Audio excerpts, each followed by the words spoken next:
What's up, everybody? So on this episode of Top 5 Under 5, we're going to be talking about the boxing weekend that we had and we're going to start it out with Carlos Adames. So Carlos Adames was in there with J-Rock, Julian Williams. I like seeing him in there. That boy can fight. Very crafty fighter.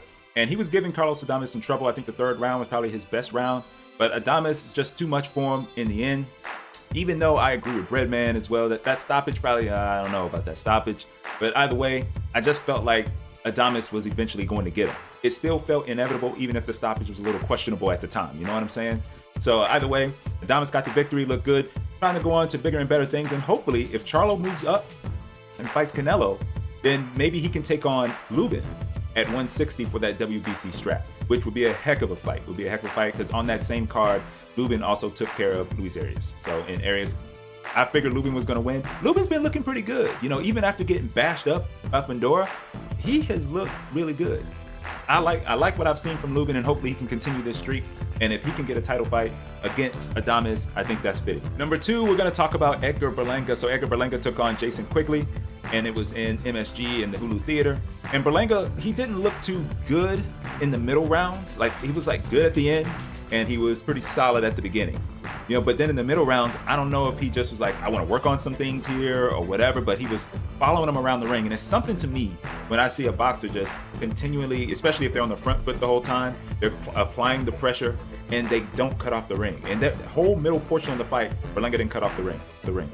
But either way, he still got 4 knockdowns. He still got really more like 3, but he got the 4 knockdowns and he was going to win the fight with Quigley.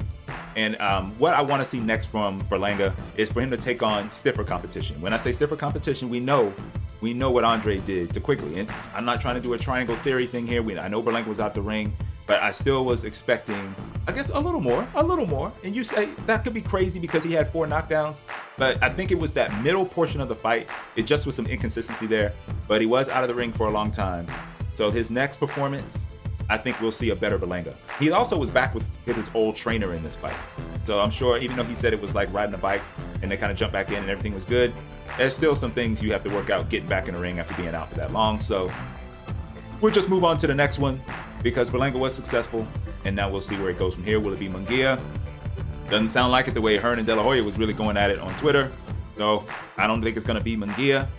I'm thinking it's going to be Triple G or John Ryder.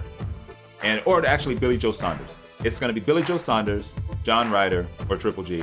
But if I had to, out of those 3, honestly, I'd rather see Triple G because the Triple G fight can sell out the card. John Ryder and Saunders, I don't think that's selling out the card. Number 3, I don't know if you guys saw the Before the Bell, but on the Before the Bell, it was Khalil Cole, who's an up-and-comer at 175 pounds. He was going against Bisla, and Bisla, they had a double knockdown. I can't remember what round. I don't know if it was the first round. I think it was the first, might have been the first or second. I can't remember what round, but either way, they had a double knockdown, but it was missed because they both connected on right hands at the same time. You see Cole's knee hit the ground. You see Bisla go down hard. I think he took the brunt of it. He took the worst of it. But you don't see that very often in boxing. So it's just a neat thing that I wanted to call out here on the Top 5 Under 5. So Khalil Cole is somebody to watch, man. I think Khalil Cole could go extremely far. It's just really on his own self-discipline. And I hope he reaches his heights, man, because he's a talent. He's a talent. For number 4, Ioka beat Franco. We know Franco lost his belt on the scales, which is unfortunate. And apparently there was some issues there. Robert Garcia thought something else was going to be going on. Potentially the fight could be called off.